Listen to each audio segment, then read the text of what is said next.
Hello, come in one and all. Are you ready for spooky, scary stories to unfold?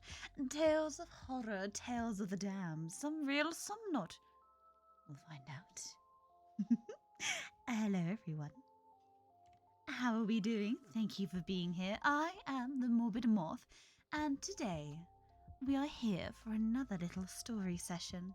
So get cozy, make sure you're comfortable, have your snacks and drinks, and be careful, because you never know who might be behind you. We're using the softer voice today to read our stories. I will try and do voices as best as I can, and so on and so forth, but we know how it is. First of all, I would like to say hello to everybody here. Thank you for popping in. Whether you're new, whether you're old, whether you're in between, whatever, you are very much appreciated. And I'd hello to Crit Cat. Thank you so much. Carrie BT, who is new here, so everybody give them a little wave welcome. Mungawa, welcome in, welcome in. Flameful Wisp, thank you. I hope you're doing well. Please feel free to stick around. Khan, of course, coming in with the cheeky little sub. How dare they? How dare they indeed? We have Booba. Yes, we call them Booba. Please help me keep my sanity for the next hour. I'm stuck at work. I will try my best. We are here, like I said, for some spooky stories. So, if anybody wants to send me in one that they'd like me to read, there is a little point redemption below, but that will just move you to the front of the queue. Now, I will accept any stories to read, as long as they are safe for Twitch. Be sensible now. I know what you're like. Especially you over there. Yes, I'm looking at you. Don't look so smug of yourself. I'm good earlier. I felt like I was blind in my left eye for half an hour because the words and letters were basically invisible. Oh no! Well, I'm sorry to hear that. I hope you're feeling a bit better and that's improved for you. I had something similar happen to me once. I had to go to the eye hospital and everything, but luckily it fixed itself on its own a couple of days later. So, hopefully... Khan, when did I get the new model? Well, this is for my spooky Halloween model. Yes. Beautifully made, again by Romuli, who's an absolute sweetheart. This will be my October outfit, and I might even have it as a little redemption, so when I go back to my normal outfit, people can be like, oh, I want you to change back into your spookiness, which I will more than happy oblige to. Dear. Thank you as always for the egg. Welcome in, welcome in. I got a little hydrate. Oh, wonderful. I hope everyone's got a nice little hydration. I've got my green tea with honey. A lovely little choice. Good soothing on the throat. So, I went to the opticians a few days ago. Oh, okay, good. So at least you know it's nothing imminent, so to speak. Before I head out, having a chill evening. No worries, Wisp. Thank you for popping by. Are you down for Wednesday? I have no idea what you're on about. If it's regarding to the spooky thing, then absolutely. What was that noise? I don't know where that came from. I heard that though. I don't know where that came from though. My. So I've tried a new little setup. So if we go into my library, it's all the way downstairs though, so do watch yourselves. Don't trip on the way down. Mind the dust, ignore the cobwebs, and whatever you do, ignore the shadow creature that might just, leak around the corner every now and then, okay? Now come on, hopefully my library is all ready for you, so come on down, come with me.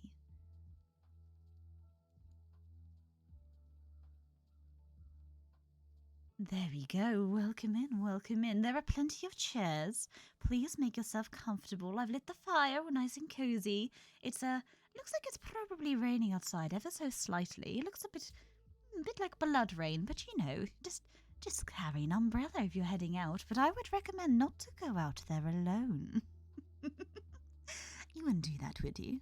No, I trust you. But do you trust the person next to you? I have my storybook here, which I'll be reading from. And yes, I suppose without further ado, let's go straight into it. So, we're going to read I've got two suggestions that were given to me to read. So we'll be reading those two first. So the first one is the continuation of. Okay, I should probably do the warning first. That's a very good point to my brain. Very well done. So obviously we are reading horror. If you don't like gore, violence, depictions of anything kind of scary, injury, things like that, this probably isn't the stream for you. We'll be talking both probably about fiction and non-fiction.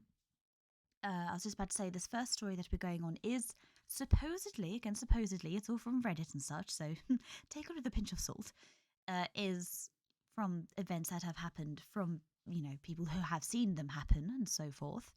They may be paranormal, they may be gory, they may be violent, they may be upsetting, there may be children, there may be, elderly people, there may be anything and everything. So if you are indeed upset by things, again, this probably isn't the stream for you. You're probably more likely to come to one of my other gaming streams where we're a bit more lighthearted. So this first story we are going to read. Where's it gone? I've got it up. I'm trying to find the second one just in case. Oh, we'll come across to it. It should be there. I know I downloaded it. It was all ready. Don't you love that when things just vanish from your computer? But that's fine. That's why we use a spell book instead. So this first story, we'll get to it. Well, I'm trying ASMR because I'm not sure what other category kind of reading goes into, especially when you're reading... Oh, that was aggressive. Reading very softly. I'm not going too crazy. I'm not going too chaotic and energetic. I just thought people would like some cozy, spooky time, and I think that's perfectly all right. I've also been told that my voice is rather pleasant. I don't entirely know why. You must be quite foolish to think that, but hey-ho. Now, let me interact with this, get the, Oh, we're going to try and get cozy here, like I said. Let me know how the audio levels are. As I said, I want you to be warm, comfortable. I want you to feel the atmosphere dripping around you. I want you to be slightly uncomfortable and look over your shoulder every now and then. Maybe hear the little creak or a little squeak to get you, just on the edge of your seat. Now, I am using a playlist which goes all over the place, so apologies for that. If it does suddenly scream at us, it shouldn't do. Vez, thank you for being here. Wonderful to have you here. My immersion, no, I know, I'm sorry. I will try my best, but at the end of the day, I am still the morbid moth who is scuffed stream extraordinaire. So, as I've said for the 5th time, this first story is a continuation from Search and Rescue Officer for the US Forest Service, posted in r/no sleep, posted by Search and Rescue Woods. Now, I wasn't going to go back into these because I thought people were sick of them, but I had a recommendation to ask to go into the next part. That's exactly what we're going to do. We're going to read part 6. If you'd like to read the other parts, they will either be on my Twitch already, or if they are no longer there, I will be uploading them to my YouTube as I do with all my streams. Be warned, I don't edit. I'm atrocious. Meh. So, it's been way too long since I posted an update, and I'm sorry about that. There's also been some confusion about the new formatting requirements on the board, which I've cleared up.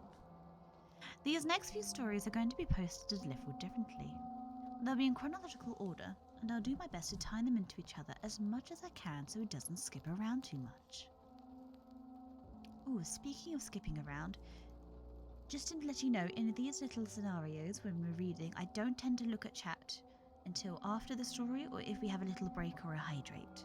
So don't be offended if I'm, perhaps not paying attention to you. I promise I'll get there. We'll have a little discussion afterwards. I would just like people to, get in the story. When I started out as a rookie, no one had told me a lot about the job in terms of weird things that could happen. I'm assuming this was largely to prevent me from freaking out and abandoning the park, but a few months into my service, when I was still a rookie, a friend and I were drunk at a party. And he opened up a bit. Yeah, it can get a little crazy out there, I guess. I think the worst ones are when people die when they just shouldn't. No? Or when we find them dead like 10 minutes after someone says they saw them last. They were fine when I passed them with a switchback, I swear. That sort of shit. Like, take this guy who I found one spring on a really popular trail. Someone comes into the VC freaking about how some guy who's living in the middle of the path in this giant pool of blood. So we run out there and we find this guy dead as a doornail. Which he absolutely should be, because just so happens that the back of his head is like mashed potatoes. The skull is decimated, brains are leaking out like custard filling, and the guy's so old you'd figure, yeah, he probably just fell and hit his head. Old people fall all the time, it's no big deal. Except that the area where he fell doesn't have any big rocks. There's no stumps, no branches, and on top of that, there's no even blood trail. So he clearly just died where he dropped. Now, that's when you turn to murder. But there were people just out of the line of sight with the guy. If someone came up behind him and murdered him, there's no way someone wouldn't have heard. And again, even if someone had, there'd be a blood trail. Splatter all over the place. But everyone on that scene said it looked exactly like he'd fallen and smashed his head on a rock. So what the fuck did he hit his head on? And then there was this lady I found in a different park about 5 years ago, back when I was upstate. We found her in the middle of a strand of big junipers, curled around the trunk like she was hugging it.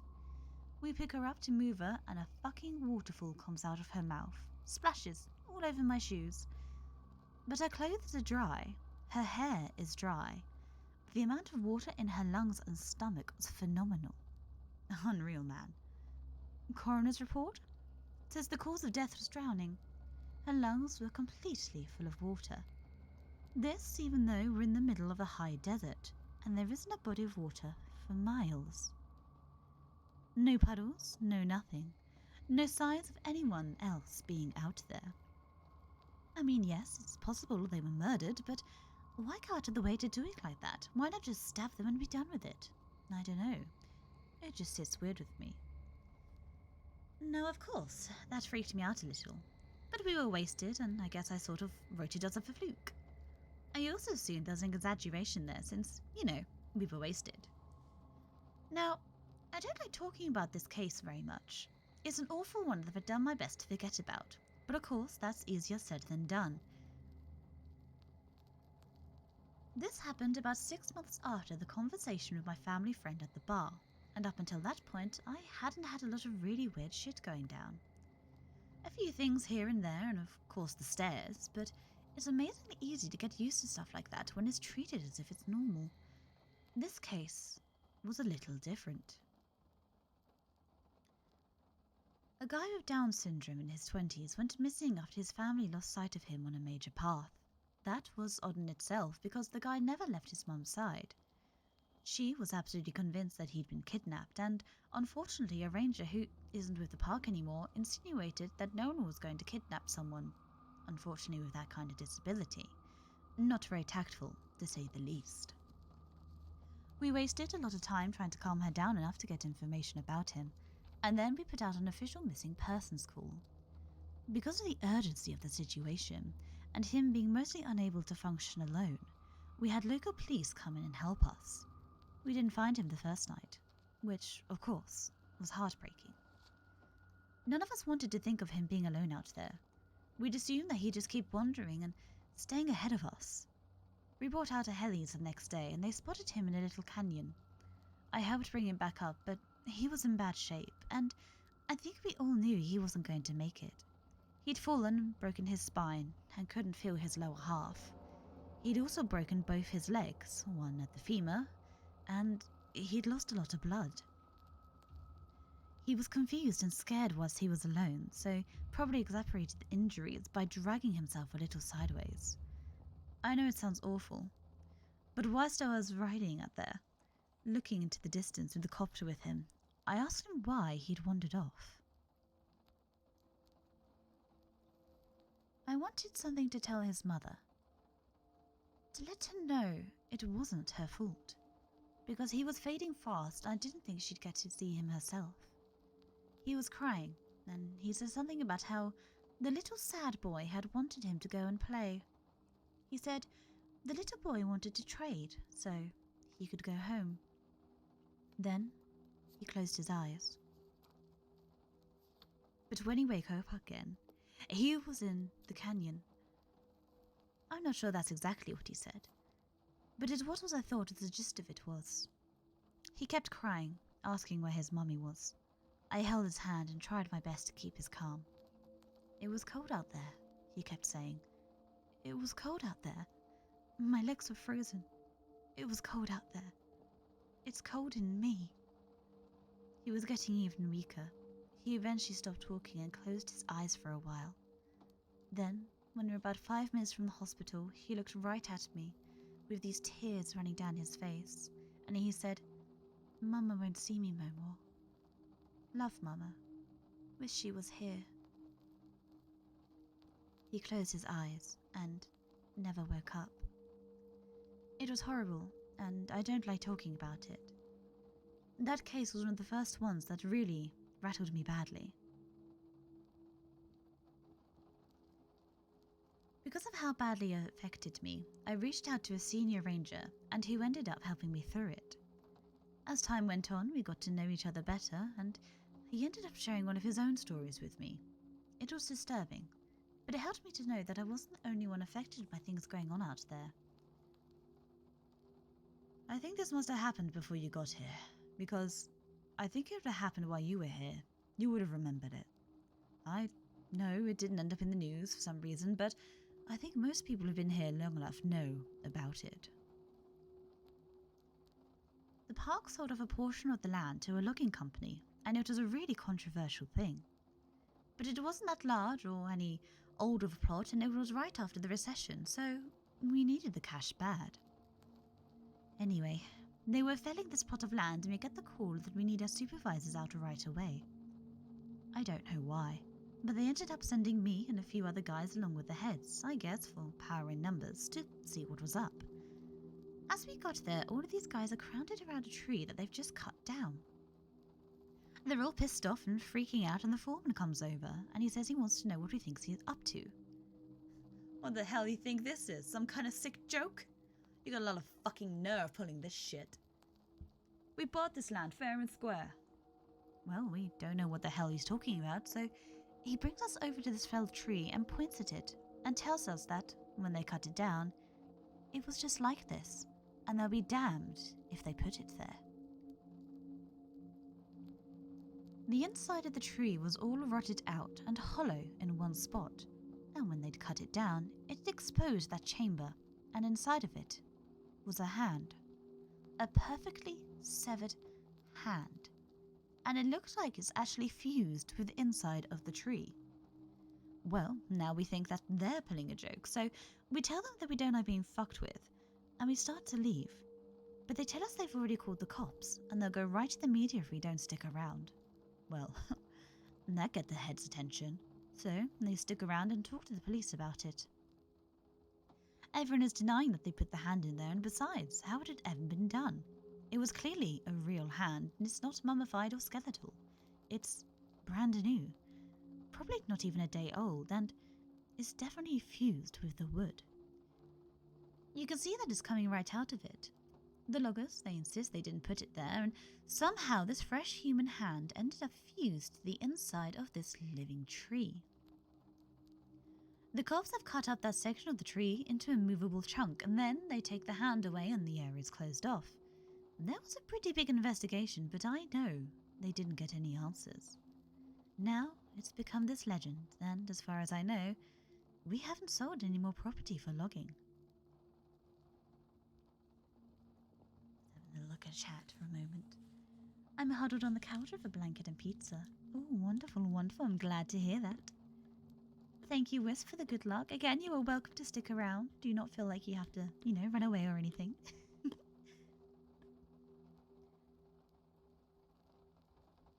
I don't know why, but you swearing is so funny. But I'm glad it can be a little amusing Amusement? Amusement. It shook me a little. That's not even the first time you've cursed. I know. How dare I use such language, such profanities? I'm a good little moth normally. Don't know what you're on about. Femur's a nasty thing to break. Demon, welcome in, welcome in. I hope you were doing well. Thank you for being here.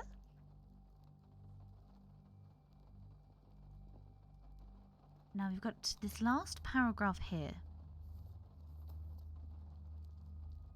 As you all know, I went to a training seminar recently and heard some amazing and horrible things there. One of the guys I talked to while I was there told me a story when we were all around the campfire one night. We were both pretty drunk, and you'll see a pattern here. And we were swapping stories. He told me this one. Me and another guy were on a field search because some campers reported screaming noises at night. So we head out there to look over whatever fucking mountain lion has wandered into the area, and I'm pissed. See, we've had 3 of them show up in the camping areas that year alone, and they were getting tired as hell of constantly having to deal with them. Plus, I just don't like them anyway. They're a pain in the arse, they're loud, and they scare the shit out of me. Fucking cats. Pieces of shit. I'm groaning about it to the guy I'm with, and he thinks it's a real fucking riot. So we're seeing all these broken branches and what look like dens, and we're pretty sure we know where the thing is. I called in and they asked me to confirm if it's possible, which means that you want you to step in a big pile of shit and use that as proof. I'm not seeing any though. So I basically just tell him to shove it. I'm dumb. We know that damn thing's out here somewhere, even if I'm not stepping in a shit or inside of its mouth or whatever. The guy I'm with wanders off to take a piss, and I stay behind watching this little burrow under a tree to see if it's a fox or something else, because I love foxes. They're cute as hell. But anyway, I'm watching this tree and I start hearing branches crackling, and it's coming from the direction my partner went the opposite of. Of course, I've got my pistol, but you and I both know that it's not going to go shit against a cat. I cock it and holler for my partner to get his dumb ass back, but he's too far and he can't hear me. I stand up and get my sights on where the thing's approaching, and I shit you not, I just about peed myself. This guy is coming towards me, and he's backflipping through the woods. Like, instead of walking, he's doing these crazy backflips, and I swear to God he cleared every log and bush in his path like he knew right where he was going. I yell at the guy to stop right where he is, that I'm pointing a gun right at him, but he just keeps coming, and I lost it. I shot to the ground in front of him, and it was a dumb thing to do, but I didn't want this guy anywhere near me. When I fired, he was about 50 yards from me, and as soon as my gun goes off, he rolls around and goes off, backflipping back into the woods. My partner hears my gun go off and runs back and asks what's up, and I tell him there's some fucking weirdo out there, hopped up and God knows what, and we need to get the hell out of there. I let the cops know what happened, and I didn't get any trouble for firing, but man, I don't know what that motherfucker was on, but I've never seen anything like that before. I think we'd agree there's stuff going on out here in the woods, and while I'm not going to spout out of what it could be, or offer any theories, what I want people to take away from this is that it's so damn important to be safe when you're out there. I know a lot of you think that you're invincible, but the fact is, you can die out there, be hurt or go missing, and it's easier than you'd ever imagine. I apologize for the update, and I'll do my best to continue. And that was part 6 of the Search and Rescue Officer in r/no sleep. Mina, welcome. Oh, thank you for the hydrate. I'm trying to keep myself as hydrated as much as I can for this stream. That way I don't start croaking at you all.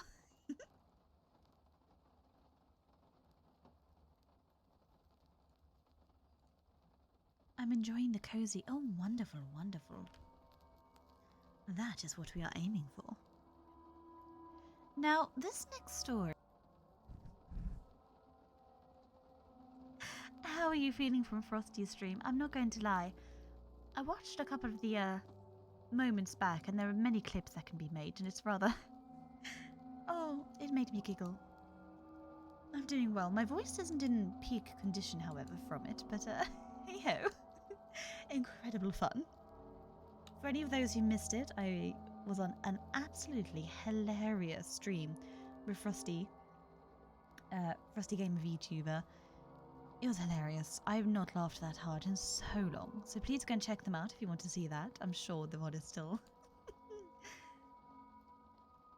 It was quite the delight. Okay. Now, this next request that we've got, unfortunately, as I said, I can't get the gumdrop one, but I'll certainly put it on the to-do list. It is, rather surprisingly, another person has asked us to read part 7 of the Search and Rescue. And there is actually only one more part after this, I found out. So I think we'll read these last 2 parts and, you know, might as well wrap up this whole Reddit thread, so to speak.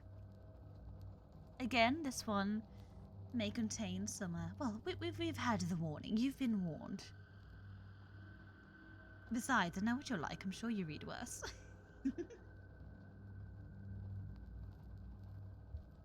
So again, this is from the same author, the same person. Whether it is true or not, who knows? But it's an r/no sleep by Search and Rescue Woods.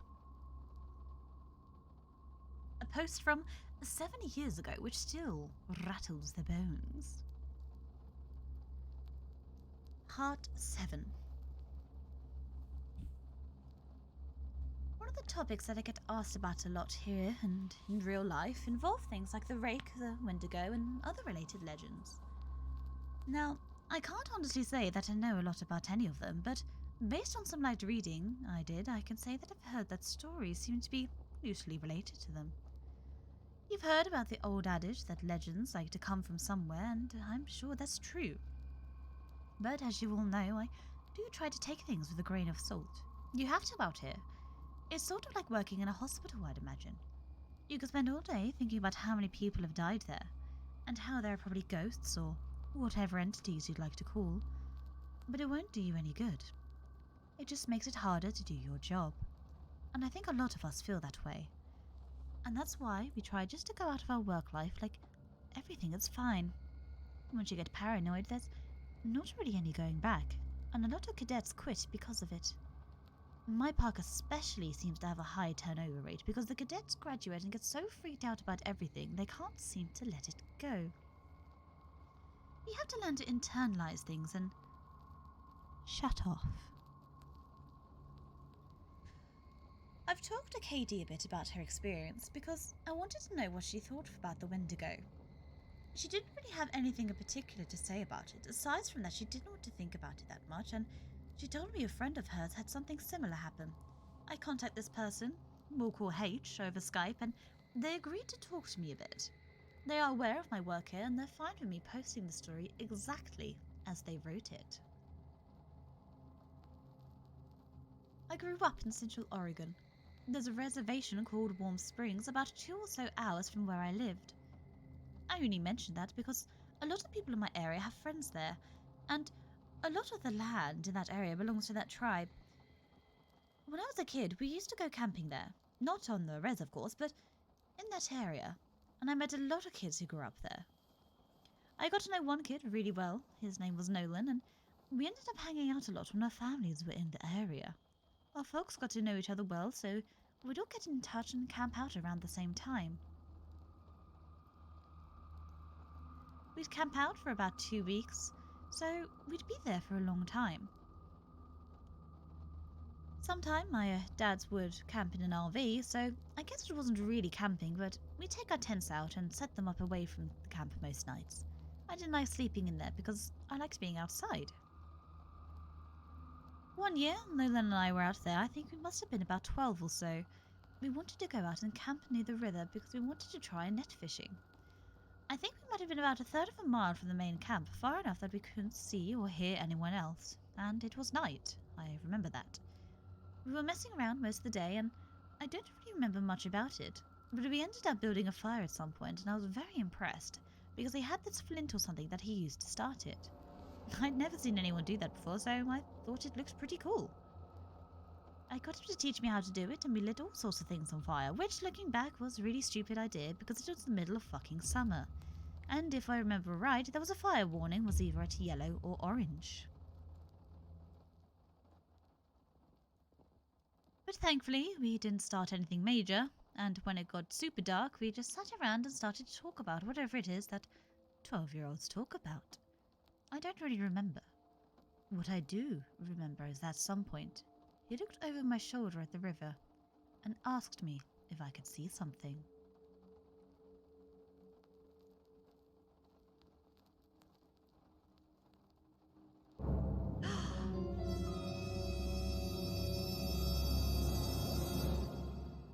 Alice, Alice, Alice, what are you doing coming on here with a little raid? Thank you so much. Let me give you a little shout out. How is everybody doing? What were you playing? How are things going? Whatever that third that looks cozy. stand is in the forge. It's for my shield. That looks very What have we here?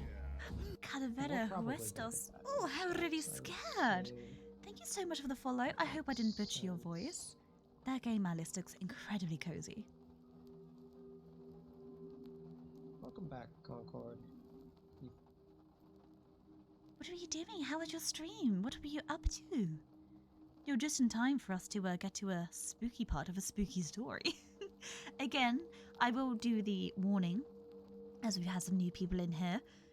This is quote-unquote real stories by r/no sleep, being a search and rescue officer of the US Forest.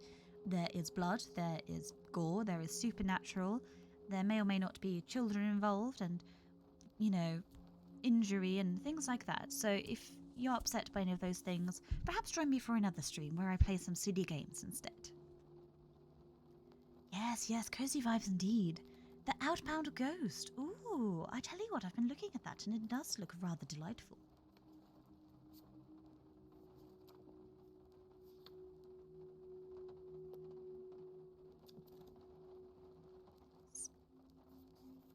It's wonderful, wonderful. Thank you again so much for that.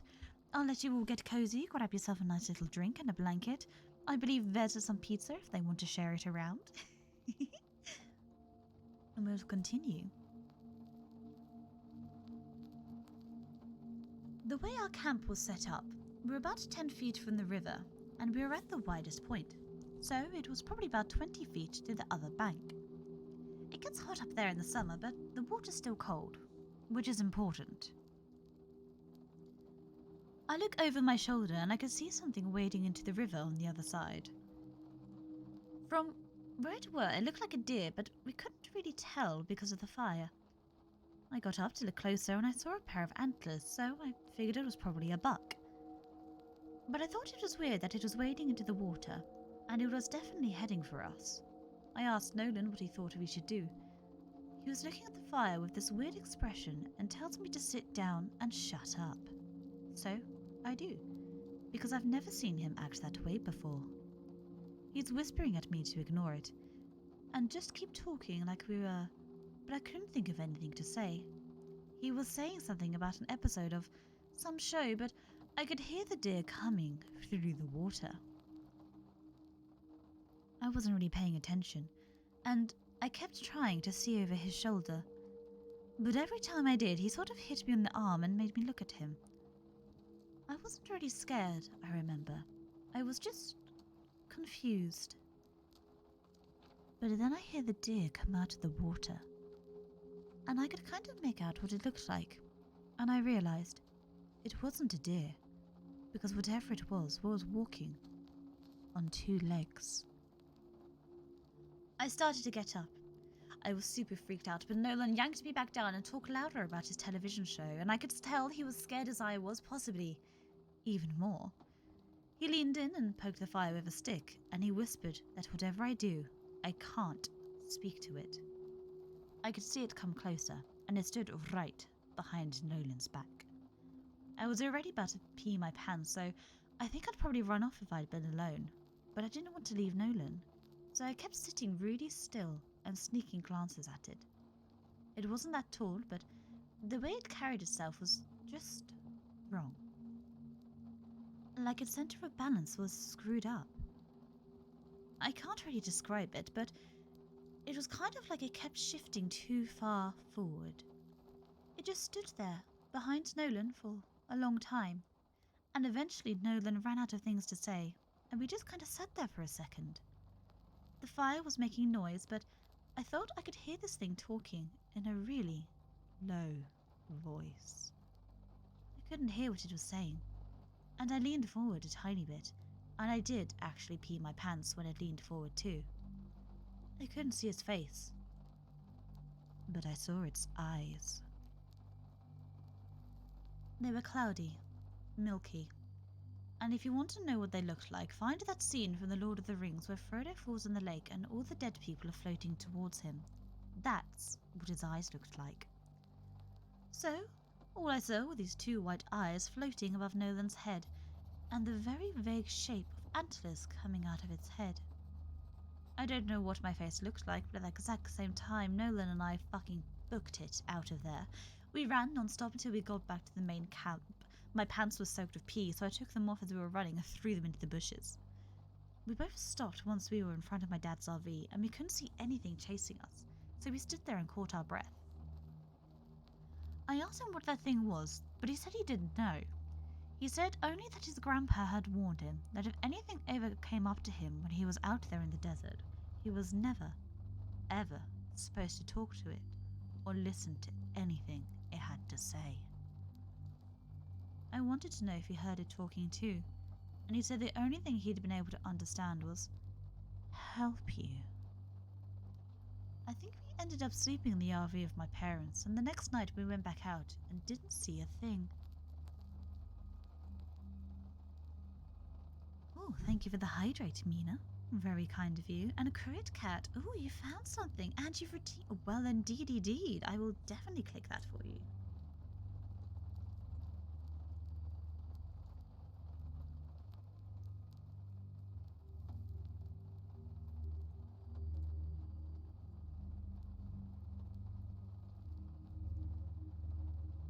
That does remind me, in a lot of ways, of the Wendigo legend.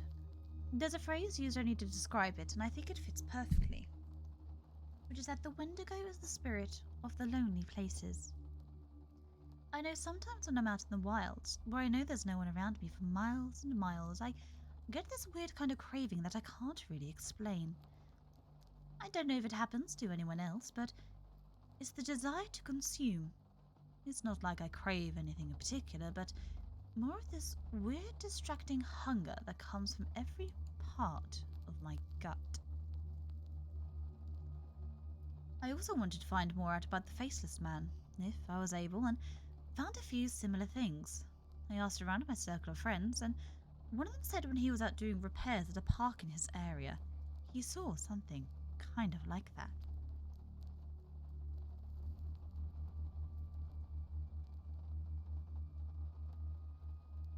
We were having dinner in town, 5 of us, including myself. This guy, he was repainting an information booth and heard a man asking for directions to the nearest campsite. He didn't turn around because he was up on a ladder, but he informed the man that there weren't any campsites nearby, that if he headed down the road about 4 miles, he'd find one at another park. He asked if he could be of any help, but the man said no and thanked him. My man said, "Oh, apologies." My friend said he just kept painting, but he was listening and never heard the man leave. The second he came up and talked to me, the hairs on the back of my neck stood up, but I wasn't sure why. I just had this very uneasy feeling about the whole thing, and I wanted to finish painting and get out of there. I figured maybe part of it was so I couldn't turn around to look at him, but something just felt off. There was also this weird smell floating around, even before the guy talked to me, kind of like the smell of old period blood. I'd looked around to see what was causing it, but I didn't find anything. So I waited for the guy to walk away, but I didn't hear him leave, which made me think that he was just standing there, watching me. So I asked again if I could do anything for him, and he didn't answer. I knew he was there though, because I hadn't heard him leave. So I did this awkward turn on the ladder to look down and see what he was doing. Now, I admit it could have just been my brain fucking up, but I swear to you, Russ, for a split second when I turned around, that fucker didn't have a face. It was almost concave and totally smooth. Now I just about had a fucking heart attack because I couldn't even wrap my brain around what I was seeing. I think I started to say something, but there was kind of this pop inside my head, and suddenly he was just a normal looking guy. I must have looked weird because he asked me if I was okay, and I was like, yeah, I'm fine. He asked about the campsite again, and I point to where he has to go, and he's like, I'm not from around here. Can you help me get there? Now this when I know something is really up, because there was no way this guy got out here and didn't know where he was. And for the matter, there's no car around. So how did he get here in the first place? I said I was sorry and that I couldn't take him anywhere in a company vehicle, and he's like, please, I really don't know where I am. Can you come with me and help me get there? So now I'm seriously weirded out, and I start wondering if there's some kind of ambush or whatever. I told him I could call him a taxi to come and take him where he wants to go, and as I pull out my phone, he just goes, no, and walks away very quickly. But he doesn't walk out of the park. He walks out back into the trees, and I got right in my fucking truck and started to get out of there. Fuck the paint or whatever I was doing. I looked in my mirror to see where he was, and as I was leaving, he was standing right there at the tree line again. I don't know how he got there so fast, but this time I knew the fucker didn't have a face. He was just watching me leave. And right before I turned the corner, he took a big step back into the trees and dissolved. I guess it was just so dark he blended in, but it felt like more that he melted away. Interestingly, right after this guy finished his story, someone else piped up with another one, but with a slightly different twist. You know, actually, I had something sort of weird like that happen a while back. I was out doing some trail scouting, and I was out in the middle of nowhere figuring out what we're going to have this trail run through.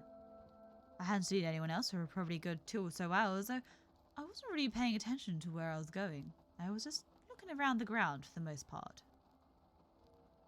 Then, out of nowhere, I crested this little hill and almost ran into this guy.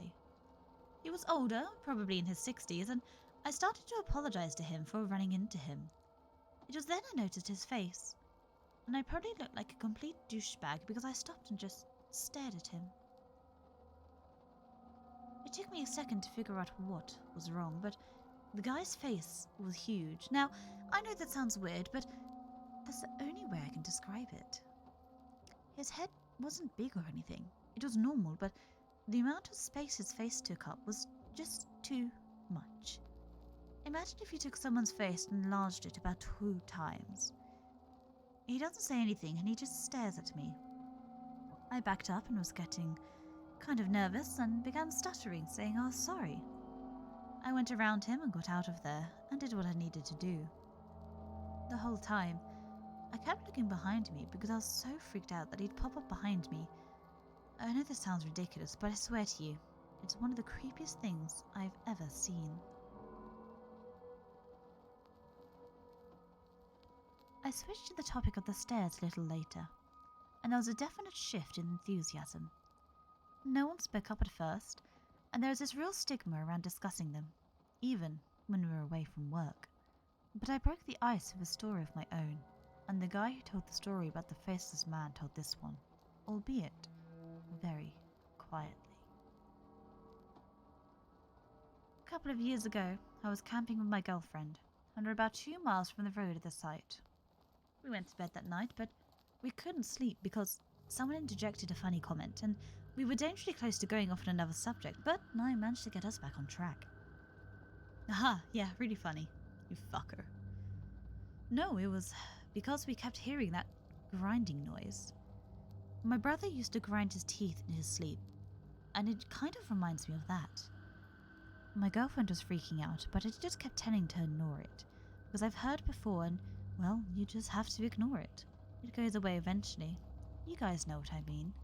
We all knew what he meant. So, eventually, I got her to go to sleep. But I woke up probably 2 hours later because something was just off.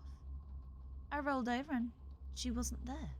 I kind of freaked out because he thought for a second and then took a very long drink. Anyway, I ran out of the tent calling her name, but I didn't have to go far. She was standing at the edge of the camp looking at something in the trees, and I could see she was very pale. The fire was low, but bright enough to see her. Anyway, so I ran up to see what was going on, and she was dead asleep, but her eyes wide open. She had this spaced out look, so I put my arm around her to lead her back, but she wouldn't move. She just said, very quietly, "I have to go now, Eddie. I have to go, but it's here." And I was like, well, you're just sleepwalking. Go back to bed. But she wouldn't budge. Now I'm going to stop here for a moment because I noticed an ad is going to play in a second. There we go. Oh, we'll wait for everybody to come back from Adland.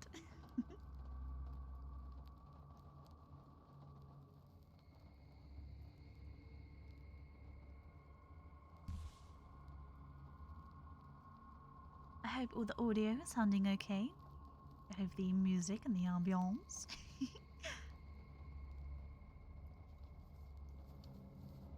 Don't you do the little wiggles? I can wiggle too, you know. Look. Ooh. Ooh. Wiggle time.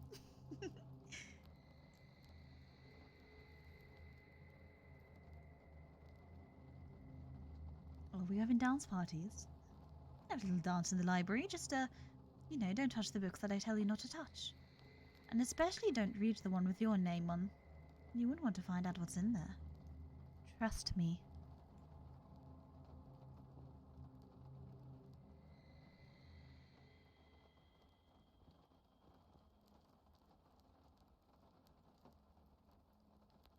I'm taking a nap during Cozy's spooky story time. Oh, wonderful. Well, I'm glad I'm that cozy for you. There's nothing I like more than a good nap. Oh, I am a sucker for a good nap.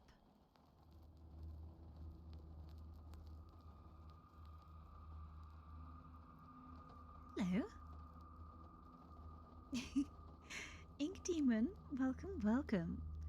You didn't interrupt at all. We were actually just having a little pause whilst we waited for people to come back from Adland. I'm doing well, thank you. How are you doing?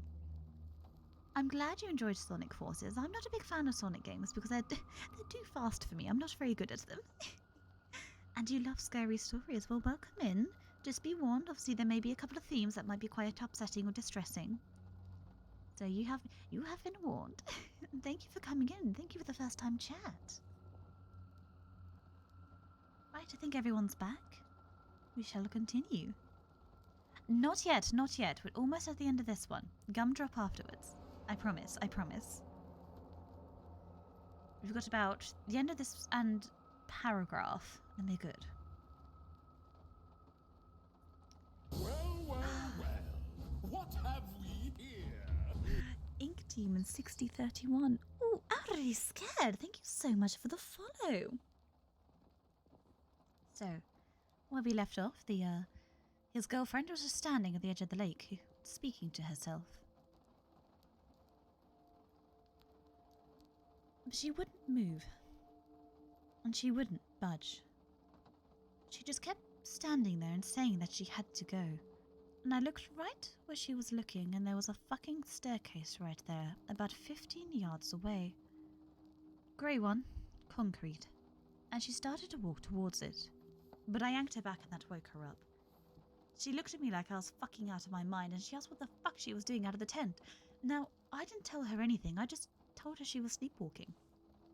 The grinding was gone, so she just went back to the tent with me and fell asleep again.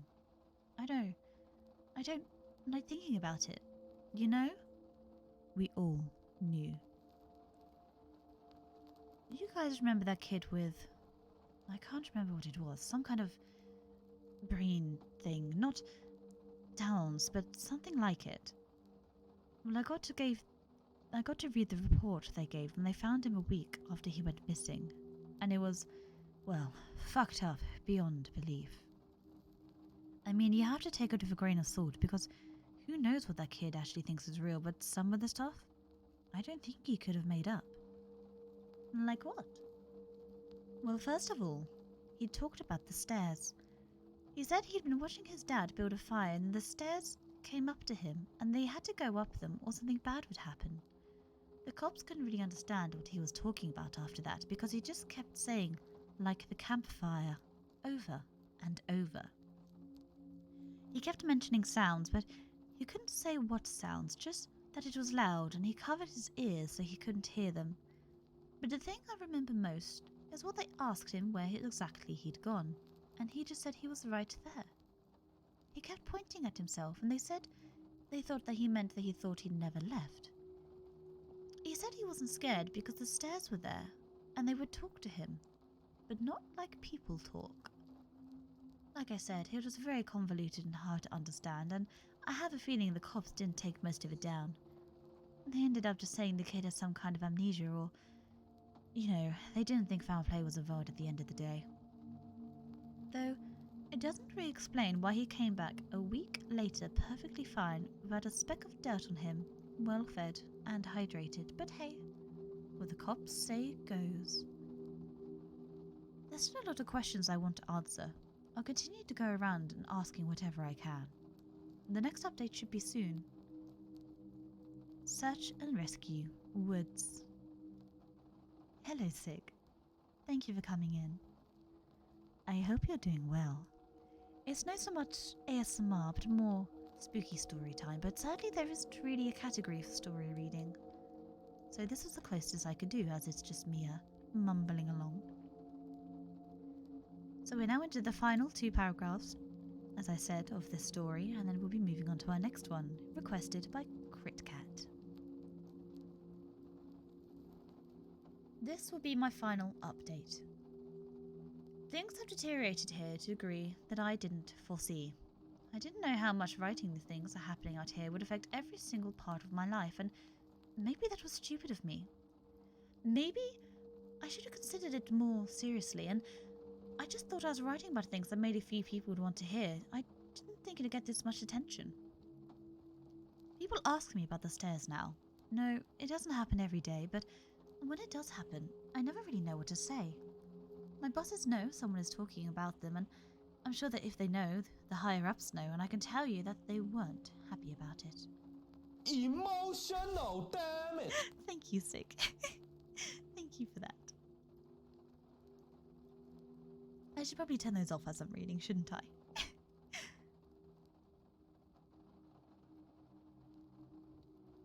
I've been formally told that I'm not allowed to speak a word about them, or risk anymore, which is part of the reason this has got to be my final update.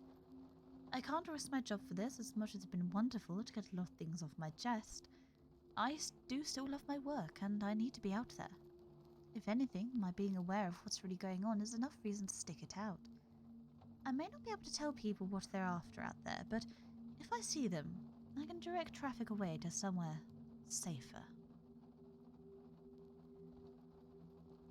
Because of the amount of attention the stories have gotten, I've heard a lot of stories being swapped back and forth. I've heard so many that I can't even remember most of them. The ones I do remember are the ones I wish I could forget. Don't you bonk my noggin.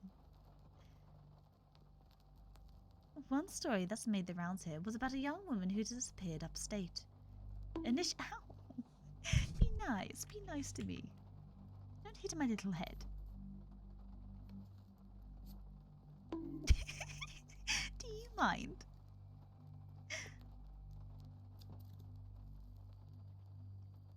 May I continue, Sig? Come on. The audacity. No bump time. We're in the middle of a spooky story. Come on now. Behave, children. Behave. Stop it, Hugh. You cheeky little thing. I'm going to get a massive bruise on my head. Do this to me. Bonk them back. Oh, I would if I could, but alas. Oh my goodness. Sake, please. Please.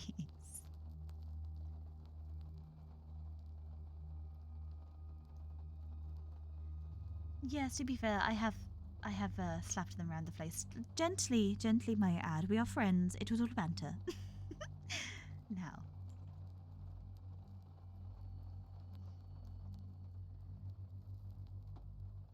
Initially, everyone assumed that she was a runaway.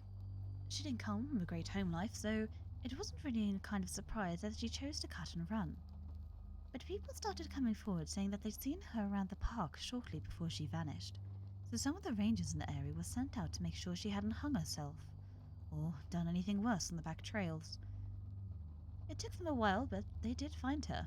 Well, not all of her. Just half of her tongue and a quarter of the lower jaw. Very clean cuts from what I heard. They never found the rest of her. And of course, there's so many stories about children. So many of them going missing and turning up in caves, wedged between impossibly tight spaces. And so many of them found on mountain peaks or at the bottom of sheer gullies.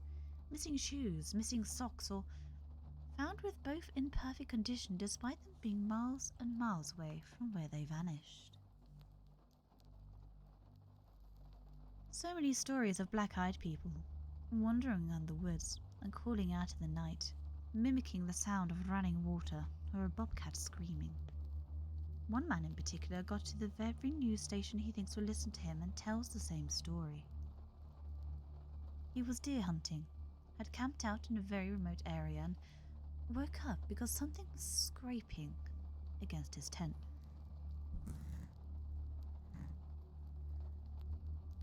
And hoot.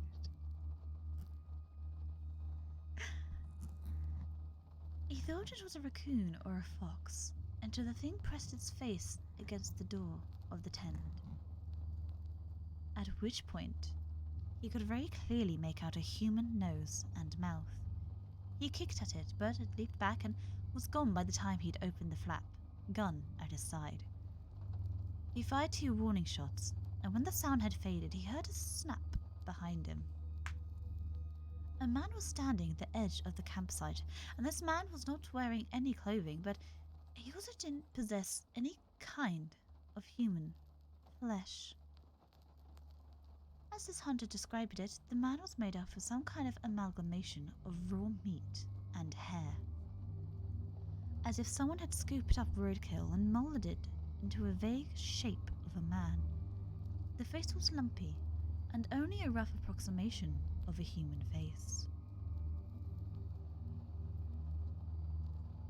The thing opened its lopsided mouth, and from it came the sound of the gun the hunter had fired. It did this twice before mimicking the sound of the zipper and fleeing into the night.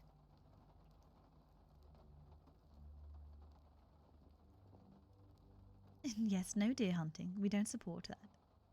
And you love scary stories. Oh, I'm glad. You're certainly in the right place. Well, Sake, you'll have to earn more points. I gotta go run some errands. No worries. I hope you had a good little nap. Have a wonderful day or evening. Thank you, Tetra.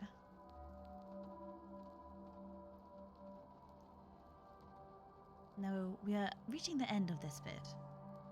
So, this, by the looks of it, is going to be the final part of the paragraph, and then we'll move on to our next story. Thank you, Tetra. You look after yourself, my lovely. And don't look behind you.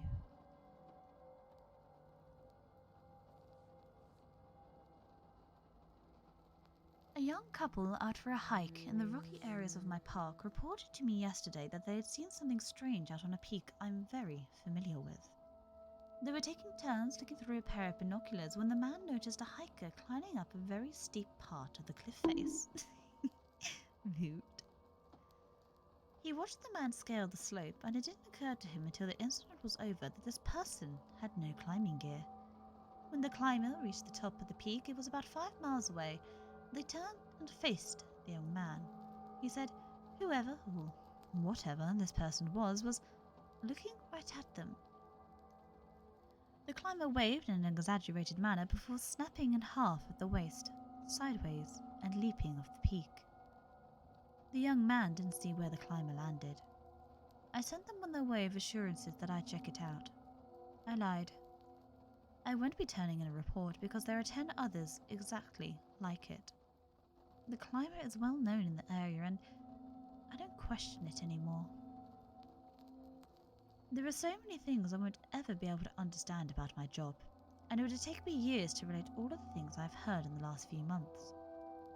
When I feel like my job isn't in jeopardy, I will come back. It may be in a different format, but I will come back. Thank you all for sticking by my side and enjoying the things I've talked about. Remember, if you go out into the woods, I encourage you to be safe. Bring water, food, survival equipment, and let people know where you're going and when you'll be back. Don't go on uncharted paths unless you know exactly what you're doing. And above all, don't touch them. Don't look at them. Don't go up them.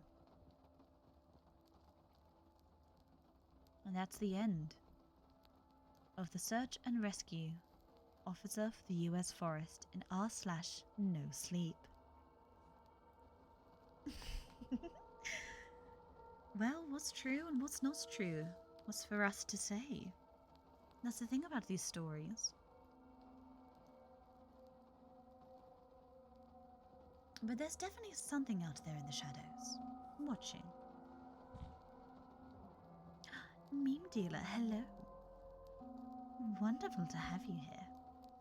And you're just in time for the next story. So, this next story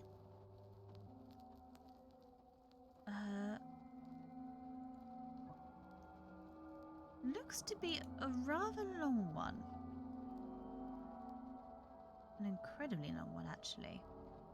So this might have to be cut into segments, or I might do it instead as a video or something. I'm not entirely sure. We'll see how we go. It can be sometimes. Okay. Well, we'll see how we go and how we feel, because I'm quite fussy when it comes to my readings. I'm not going to lie. I much prefer these kind of cryptic ones rather than straight up, made up stories, shall we say. I like the mystery, but we'll see. We'll definitely read the first chapter or two. And thank you for the suggestion.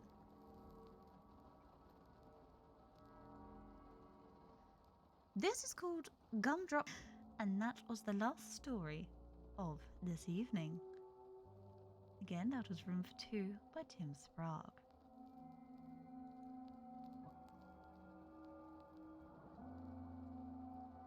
Now, I am going to raid. I always raid, of course, when I remember to. Let us shuffle on back over first and have a little goodbye. Perhaps I'll do it in here instead. Yes, we'll do it here instead. Let's have a look.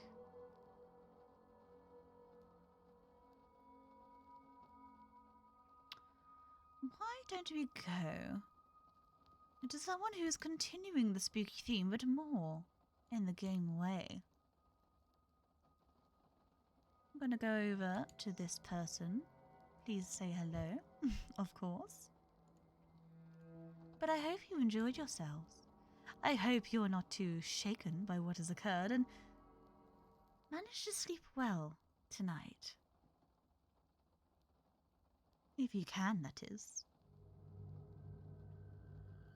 And thank you. I hope you've enjoyed my library. I'm sure we'll be back again soon for some more tales. And remember, if you have anything you'd like to send me, please do. You can either contact me on my Twitter, directly here on my Twitch, or on my Discord, perhaps, if you feel daring. I am the Morbid Moth. This was my library, and this was Spooky Scary Story Time. You look after yourselves. Have a wonderful day, evening, morning, night, whatever it is. I hope you have a good one. Look after yourselves. And please, as always, stay spooky. Goodbye, my ghosties. I'll see you soon. Sleep well.